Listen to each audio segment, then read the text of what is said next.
Nantes. Nantes. Nantes, un temps métropole portuaire, aujourd'hui capitale verte de l'Europe. Une ville qui a investi dans l'art et la culture pour accomplir une mutation radicale, de l'eau à la terre.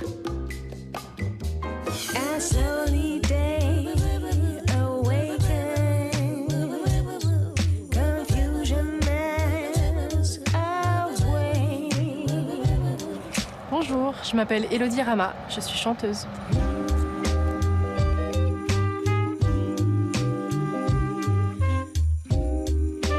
J'aime la façon dont le temps se déroule ici. Je me sens apaisée ici, je me sens pas agressée. J'ai l'impression que la ville s'ouvre sur le monde.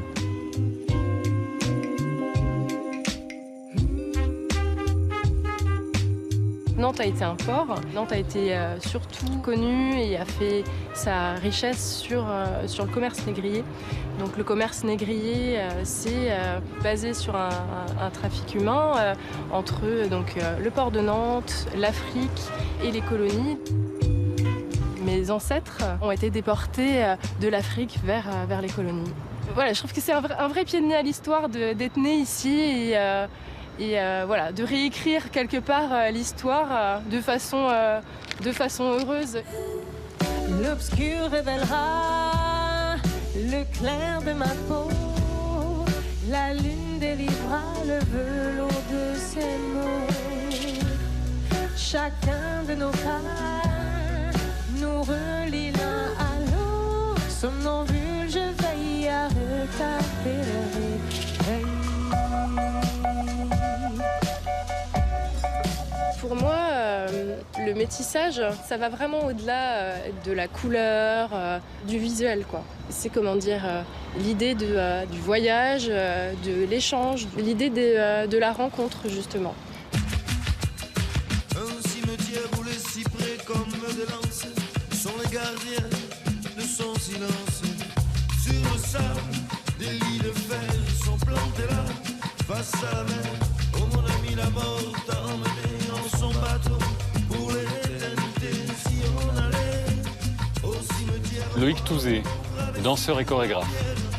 Saluer les morts face à la mer, livre de vie. J'aime beaucoup cet endroit-là, c'est le toit de l'école d'architecture.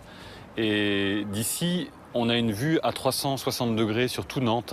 Il y a quelque chose qui s'est passé, c'est que le centre de la ville était plutôt vers le nord, vers le haut. Et l'ambition de la ville aujourd'hui, c'est de déplacer ce centre et de le ramener vers cette île qu'est l'île de Nantes, avec un quartier ici qui s'appelle le quartier de la Création. Dans la chair, le silence,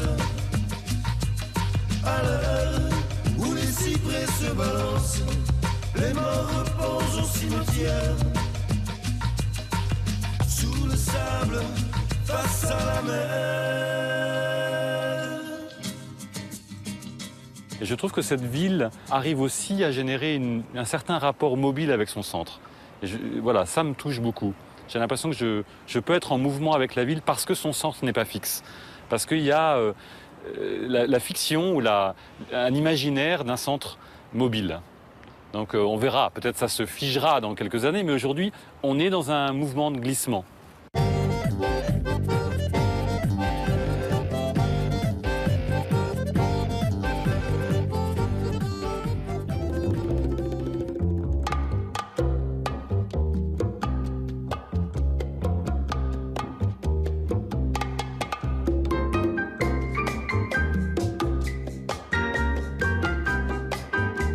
Je suis arrivé à Nantes en 2009. C'était un peu une manière de revenir. Mon père a été adopté par des Nantais. Et donc j'ai toujours entendu parler de cette ville, dans toute mon enfance. J'ai vu beaucoup de photos, d'albums quand j'étais jeune. Mes grands-parents habitaient près de la place Royale, place de l'Orme. Et dans mon imaginaire, Nantes existe depuis toujours.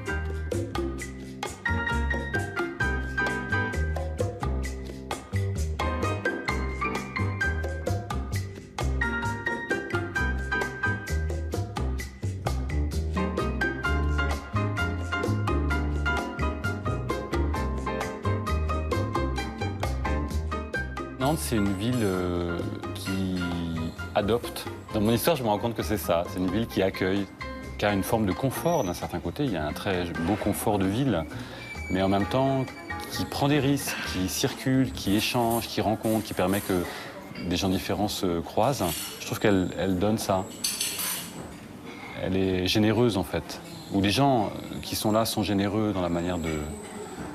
C'est un peu bizarre, je fais un peu une ville un peu trop idéale, non?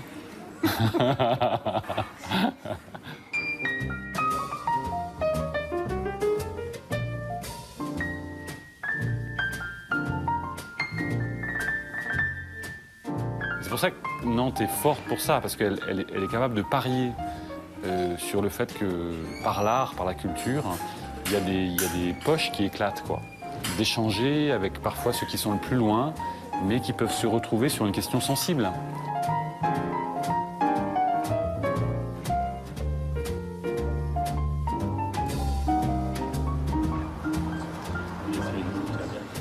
Yasmine Ramani, artiste, danseur de hip-hop. On retrouvera bientôt nos deux danseurs dans la deuxième partie de notre voyage à Nantes.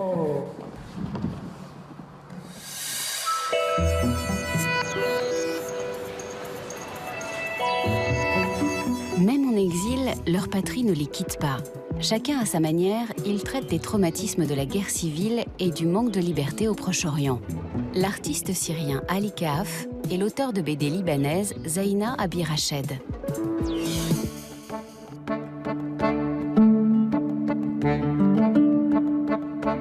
Elle dessine les souvenirs de son enfance. Zaina Abirached est née à Beyrouth alors que la guerre civile faisait rage depuis 6 ans déjà. Dans sa bande dessinée, Le jeu des hirondelles, les horreurs de la guerre n'existent pas. C'est son regard personnel de l'époque. Elle avait 4 ans et barbotait avec son frère dans la baignoire.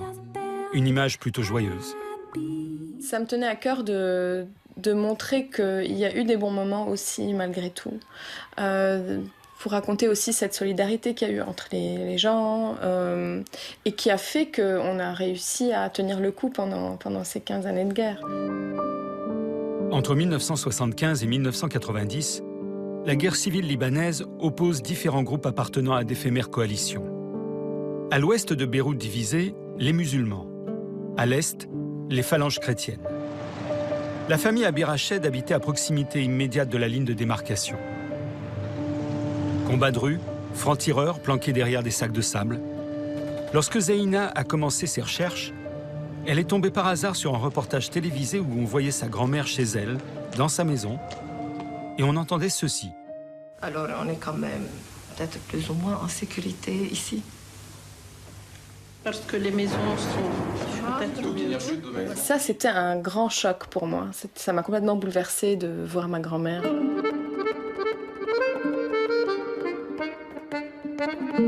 Ma grand-mère faisait partie des gens qui ne voulaient absolument pas parler de la guerre. C'est comme si sa mémoire s'arrêtait le 13 avril 1975. Aujourd'hui, on ne parle toujours pas de la guerre civile. Zaina Abirached dessine contre l'amnésie collective en réveillant ses propres souvenirs. Sa BD raconte une journée pendant la guerre civile. Des combats violents se déroulent dans la rue. Et les parents font tout pour qu'ils n'atteignent pas leurs enfants. Lieu de l'action, le vestibule des Abirached, la seule pièce sûre de toute la maison. Pendant que les enfants attendent les parents, les voisins se rassemblent. Un rituel presque joyeux. Je voulais que cet appartement soit un peu comme une bulle protectrice autour de la famille. Et du coup, la guerre se passe vraiment à l'extérieur. On ne sait pas grand-chose d'ailleurs de l'extérieur. Et moi, ce que je voulais montrer, c'était la guerre telle qu'on la vit de l'intérieur quand on survit, au fond. Les déchirures de la guerre sont pourtant bien sensibles. Les destins des habitants de la maison sont marqués par les désordres politiques. Voici Choukri, dont le père a disparu sans laisser de traces. On a juste retrouvé sa voiture. Choukri essaye tous les jours de trouver de l'essence. Lui, c'est Hermès, dont le frère jumeau est mort. C'était un mercredi. Depuis, malgré le rationnement, il arrose ses plantes tous les mercredis.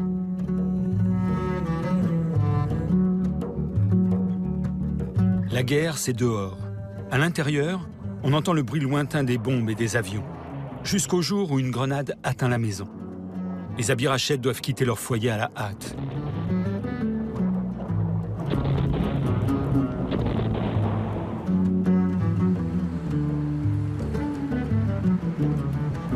Mourir, partir, revenir, c'est le jeu des hirondelles.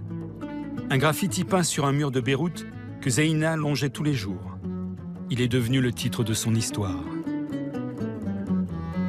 Quelque part, les hirondelles, c'était un peu tous ces gens que je décris, justement, qui sont dans cet immeuble en attente de savoir ce qui va se passer, s'ils vont pouvoir aller vivre au Canada ou ailleurs, dans une autre partie de la ville, s'ils vont pouvoir revenir à Beyrouth-Ouest pour certains. Donc ils sont tous un peu en transition, un peu comme s'ils étaient en migration, en fait. Et au fond, c'est un peu eux, les hirondelles. Et les hirondelles, c'est aussi un peu tous les Libanais. Elle est une de ces hirondelles. Elle vit à Paris depuis 9 ans. À l'image de l'Institut du monde arabe où nous l'avons accompagnée, elle bâtit des ponts entre l'Orient et l'Occident. Elle retourne souvent à Beyrouth pour prendre des photos qu'elle utilise dans ses dessins. Elle fixe pour toujours tout ce qui est menacé de disparition en accomplissant un devoir de mémoire dans un pays soumis à des tensions explosives en permanence, surtout avec le conflit syrien. Personne ne peut dire comment les choses vont évoluer. C'est difficile de voir sur 10 ans. En général, on a une vision à court terme plutôt de une semaine, un mois, un an, si on est optimiste. Mais je ne sais pas. En fait, je me sens plus ancrée dans le présent de Beyrouth. Pourtant, l'art qui est né de son exil parisien exerce déjà une influence sur le présent du Liban. Le jeu des hirondelles est désormais au programme des écoles de Beyrouth. Peut-être qu'un jour, au Liban, les hirondelles referont le printemps.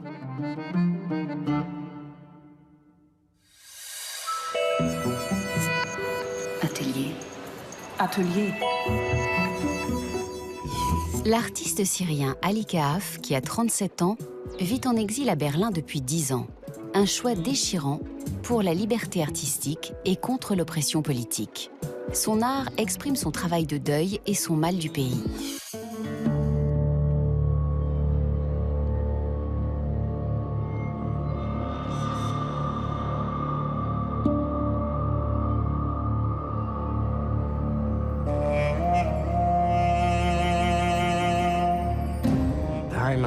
Avoir une patrie n'a pour moi jamais été vraiment évident.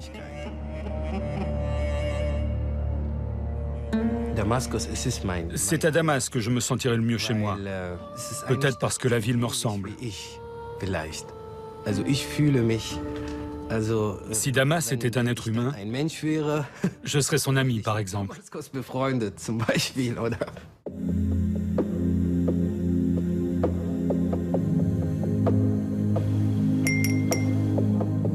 Je dois tout tirer de moi ici. Je ne sais pas par quel bout commencer. Parfois, j'essaye d'aller dans un café, puis je change d'avis en route et je reviens. C'est toujours le début le plus difficile.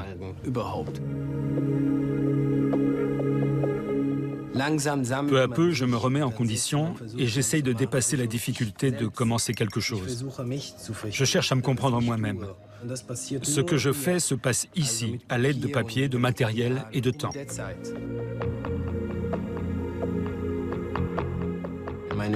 Mes notes au baccalauréat ont été très mauvaises, même si j'ai brillé en dessin ou à l'épreuve de photo. Ça m'a conforté dans ma décision de devenir artiste. C'était une bonne décision d'aller à Beyrouth pour y poursuivre mes études. Beyrouth a toujours été une fenêtre grande ouverte sur le monde. Ce n'est pas le cas de Damas ou de la Syrie en général, un pays renfermé à cause du régime et de la situation politique.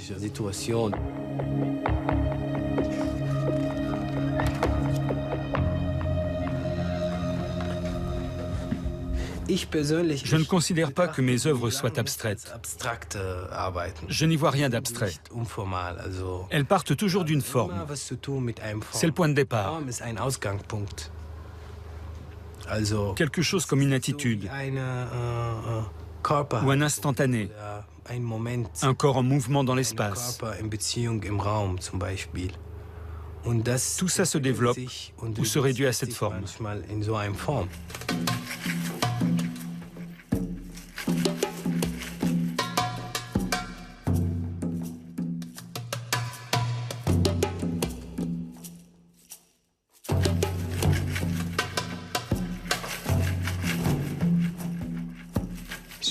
Le noir, les ombres donnent de la profondeur, comme un volcan ou une pierre noire.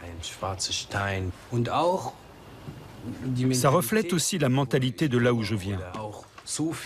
Ça rappelle aussi le soufisme, cet art minimaliste de penser et d'être. Tout ça me vient de Damas.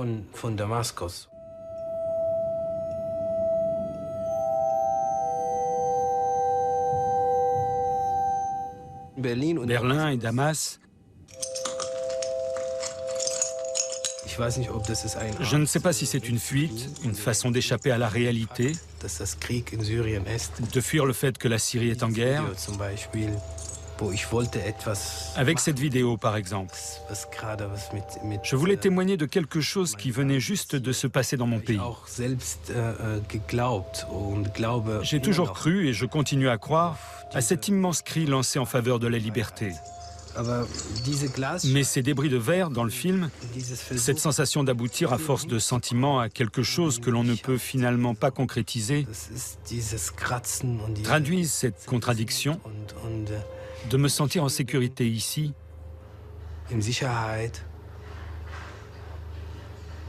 alors que là-bas, c'est l'enfer.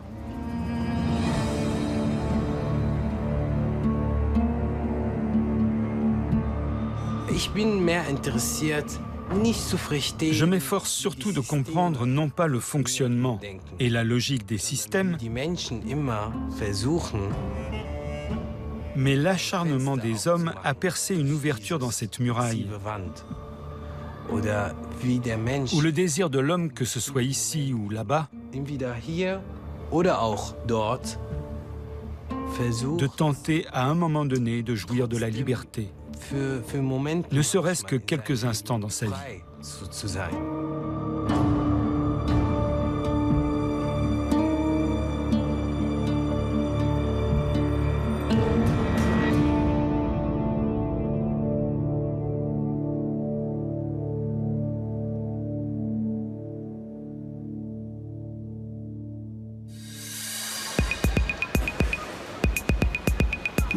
Nantes.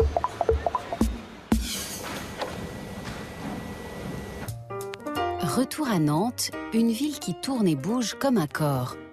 Loïc Touzé et Yasmine Ramani, deux danseurs au parcours très différents, s'y sont rencontrés.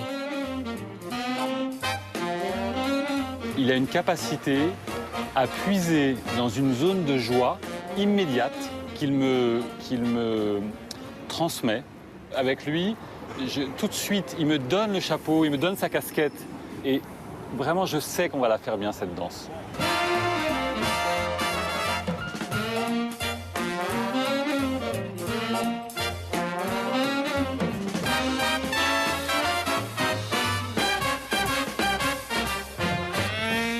Ce qui est génial, c'est qu'en lui expliquant la danse hip-hop, je me suis intéressé aussi à lui, ce qu'il faisait.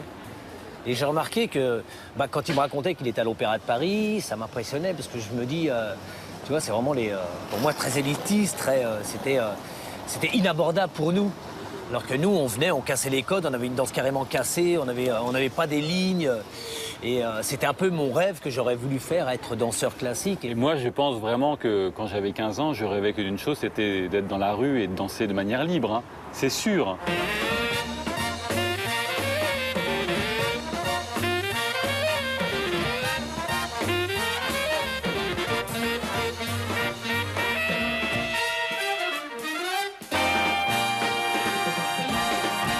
Je veux dire, la rencontre avec Yasmine, c'est pas qu'une rencontre du hip-hop, c'est aussi une rencontre d'une partie de Nantes que j'aurais pas rencontrée si j'avais pas rencontré Yasmine, c'est évident.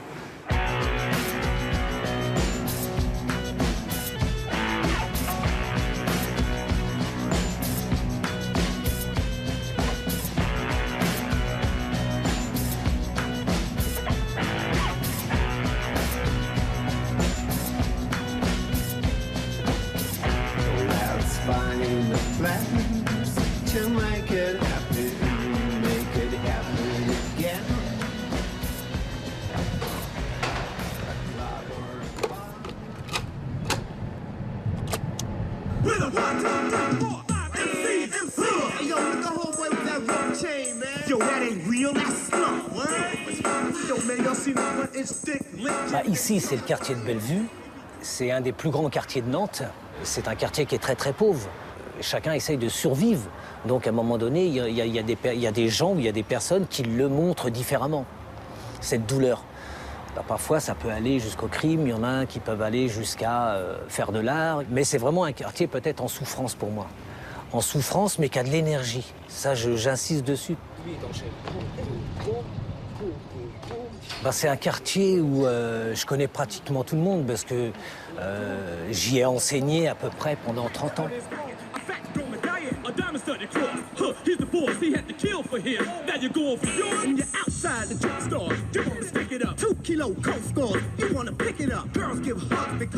On ne veut pas trop vraiment parler des problèmes de chômage, des problèmes de violence, des problèmes d'alcool, des problèmes de drogue, tous ces trucs-là, alors que c'est quand même une chose où il faut vraiment il faut vraiment l'attaquer.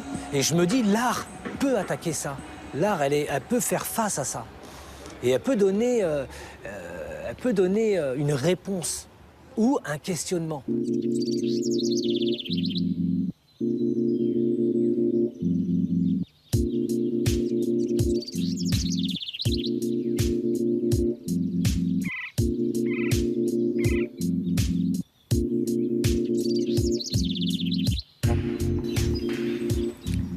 Bonjour, Olivier Durand, maraîcher aux Sauvenières, à côté de Nantes.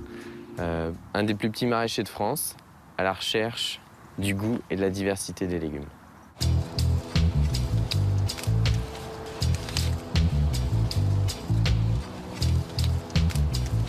J'avoue qu'à Nantes, on a quand même une tradition maraîchère qui est très forte. On a fêté notamment les 500 ans du maraîchage nantais cette année. Cette tradition est liée notamment au sol, à ce qu'on a. On a des très bons sols avec la vallée de la Loire, sol sableux, très fin, très très bonne terre. C'est lié aussi au climat, on a un climat océanique.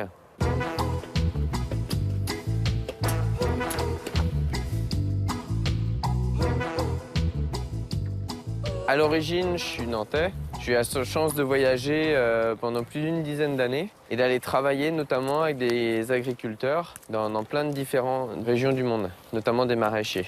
J'ai rapporté des choses un peu originales. Il y a des choses magnifiques. Là, on est sur de la blette de couleur, donc, ou de la carne. Donc, ce qui est intéressant, ce qu'on mange surtout, c'est notamment les côtes, donc cette partie-là, qui est assez sucrée en bouche. Donc là, si on fait la dégustation, jus d'abord, amertume ensuite, et côté terreau en arrière-bouche. On a vraiment les trois qui évoluent en bouche.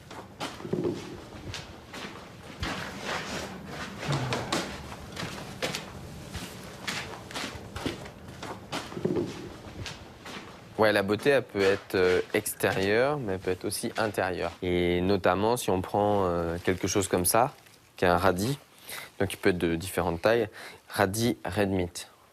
Et quand on ouvre, regarde. Super. C'est résultat d'un terroir et du voyage.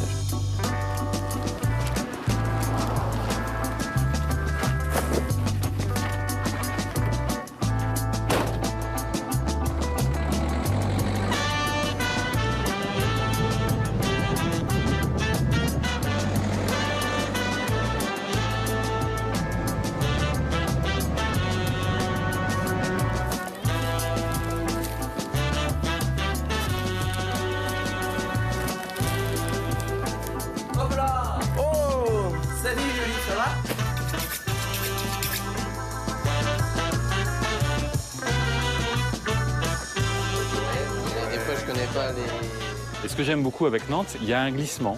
Il y a quelque chose qui est encore pas tout à fait fait, sédimenté, fossilisé. Alors qu'elle a une histoire extrêmement pleine, elle prend le risque de la rejouer. Tu mets une sur le navet.